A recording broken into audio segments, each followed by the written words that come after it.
Apa kabar sahabatku semuanya? Selamat datang di channel Esa Santuy sahabatku.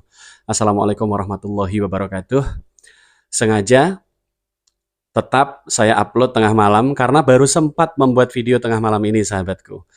Dengan risiko traffic sepi ya pastinya. Nah, bagi teman-teman yang sedang sahur ya, menikmati sahur malam ini, dengan menu apa teman-teman sahurnya?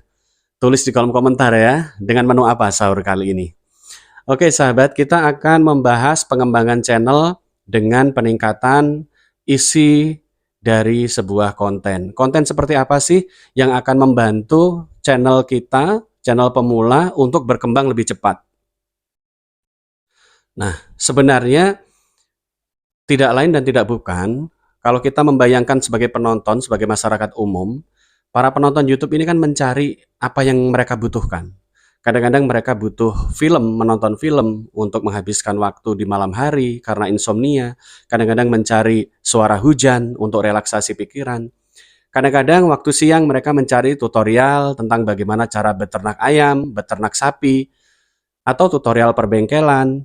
Kadang-kadang juga mencari informasi tentang tutorial YouTuber, kalau yang menonton kebetulan adalah seorang YouTuber.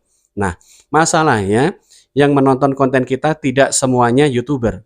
Ada masyarakat awam yang bukan konten kreator, mereka ingin mengambil manfaat dari video yang dibuat oleh para konten kreator, tergantung dengan tema masing-masing, ya. Nah, agar video kita mulai memiliki peminat, maka tidak ada salahnya kita mulai memberi konsep pada setiap konten kita, yaitu tematik. Ya, kita menganut jalur konsep tematik.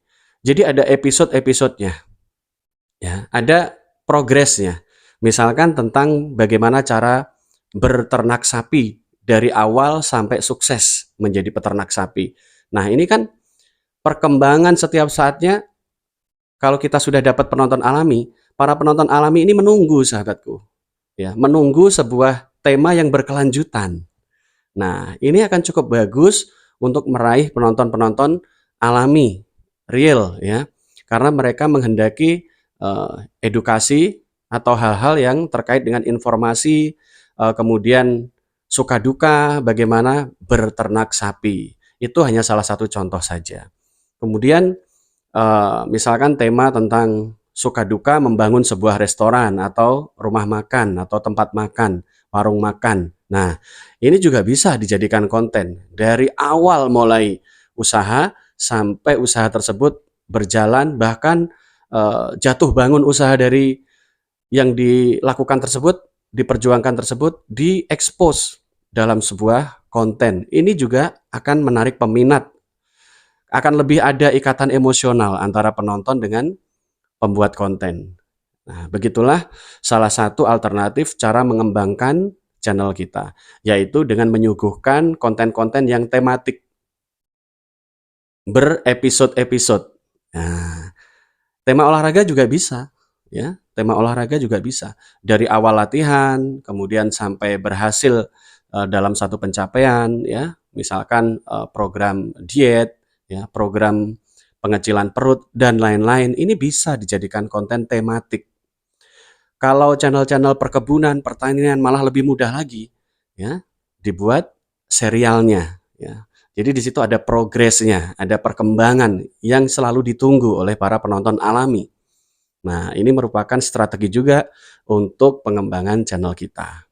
Terlepas dari cepat atau lambat channel tersebut berkembang, namun yakinlah apabila konten-konten kita berisi informasi-informasi yang bermanfaat atau berisi hiburan-hiburan yang dirasa bermanfaat bagi para penonton, ya, menurut penilaian penonton, karena sekali lagi kita menyuguhkan konten, ibaratnya kita menyuguhkan dagangan.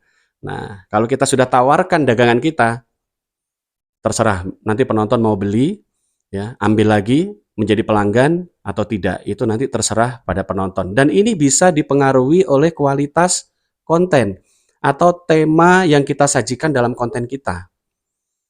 Kalau kita bicara tentang minat masyarakat tentang tema-tema yang ada di YouTube, sangat luas sekali. Hampir semua tema ada peminatnya sebenarnya. Ada. Nah, tinggal kita mencoba untuk realistis saja. Tema mana sih yang lebih cepat mengundang penonton alami? Nah, itu bisa teman-teman selidiki lewat riset ya secara mandiri di Google Trends atau di mesin penelusuran YouTube ya. Apa saja yang muncul di rekomendasi-rekomendasi video tentang apa saja temanya. Nah, ini riset-riset yang kita lakukan ini juga merupakan satu apa ya, satu usaha untuk mengetahui minat penonton yang saat ini sedang besar ya. Nah, kalau kita sudah tahu animo masyarakat ya, kita sudah tahu antusiasme masyarakat terkait dengan konten apa saja, disitulah teman-teman mulai bisa mengkonsep konten-konten yang sekiranya menarik minat penonton. Memang nggak bisa dipungkiri ya sahabatku, thumbnail-thumbnail dengan judul wow ya, thumbnail-thumbnail dengan judul wow itu masih saja memikat ya. Misalkan contoh ya, contoh judul video begini. Hanya dengan konten seperti ini menghasilkan 100 juta per bulan misalkan. Itu masih menarik banyak minat walaupun mungkin kalau benar-benar disimak isinya ya nanti para penonton ya paling menyimpulkan, gak gampang juga sih bikin seperti itu. Nah, ini kan tergantung ke kesimpulan penonton lagi. Tapi yang jelas thumbnail yang wow tadi, yang bisa membuat orang penasaran, ya, lama-lama juga kalau pemirsanya sudah mulai pinter, tidak tertarik lagi dengan judul yang wow, ya. Karena itu bisa jadi kalau YouTuber yang membuka beranda dan membaca judul yang wow, biasanya sudah punya prediksi, paling-paling isinya cuman gitu-gitu doang gitu. Akhirnya tidak menonton. Walaupun dibuat se-wow mungkin ya, bisa jadi sepi penonton pula. Lama-lama seperti itu. Tapi paling tidak kalau bikin thumbnail yang judulnya wow, setidaknya orang-orang yang belum memiliki pemikiran kritis bisa tetap kena kena jebakan judul, kena jebakan thumbnail. Biasanya begitu ya sahabatku. Soal jebak-menjebak ini memang tidak salah dalam sebuah konten ya, dalam sebuah persaingan konten, persaingan thumbnail. Jebak-menjebak melalui judul ini memang bukan sesuatu yang bisa disalahkan. Yang terpenting isi dari video tersebut tidak berisi hoax ya, tidak berisi hal-hal yang mengadu domba antar satu masyarakat dengan kelompok masyarakat lain. Yang terpenting itu sih, saya kira masih bisa ditoleransi, kecuali kalau isi konten tersebut merupakan kata-kata yang provokatif ya. Nah, itu bisa menimbulkan masalah ya, bisa menimbulkan masalah hukum bahkan. Oke.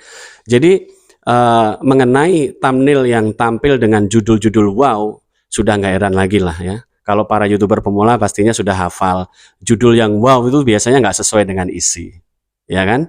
Nah, tapi itulah strategi marketing. Nah, bagaimana kalau kita memiliki pola pikir yang agak berbeda, yaitu benar-benar meningkatkan kualitas isi dari konten kita dengan hal-hal yang tematik, bersifat progres atau ada perkembangan dari hari ke hari, ya. Misalkan teman-teman punya channel tentang perkebunan, tentang mencangkok atau okulasi. Nah, ini kan progresnya benar-benar bisa diikuti oleh para penonton, oleh penonton alami. Memang kadang channel-channel yang berisi edukasi, yang benar-benar real edukasi, itu tidak langsung ramai penonton sahabatku. Bisa jadi dalam waktu 5 hari setelah diupload video, ya kelihatannya sepi. Tapi nanti seiring waktu, ya, hal itu akan dicari. 1 bulan mungkin belum, tapi pada bulan ketiga, insya Allah akan mulai ada peminat alami.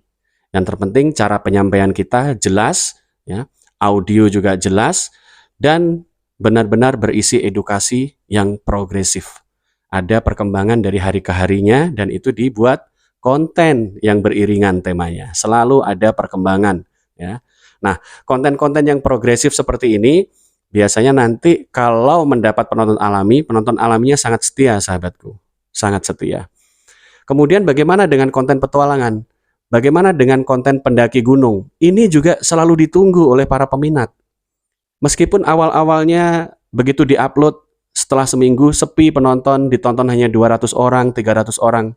Tapi pada saat nanti algoritma terbentuk, setahun kemudian video tersebut baru ditemukan oleh banyak masyarakat dan akhirnya algoritma semakin kokoh dan kuat, ya, rekomendasi pun didapat semakin kuat. Kita butuh waktu untuk membentuk algoritma dan rekomendasi.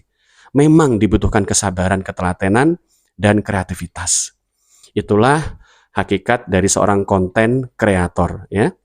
Kreativitas, konsistensi, dan juga ide-ide segar yang selalu dihadirkan dalam bentuk konten yang bisa dinikmati oleh masyarakat. Semakin penonton betah menonton video kita, semakin perkembangan channel kita bisa diandalkan. Perlu kesabaran, perlahan tapi pasti. Yakinlah hal itu.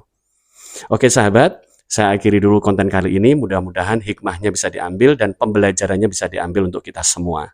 Selamat menunaikan sahur. Dan besok pagi selamat menunaikan ibadah puasa bagi teman-teman yang menjalankan ibadah puasa Ramadan. Billahi taufiq wal hidayah. Wassalamualaikum warahmatullahi wabarakatuh. Sehat selalu dan salam konsisten.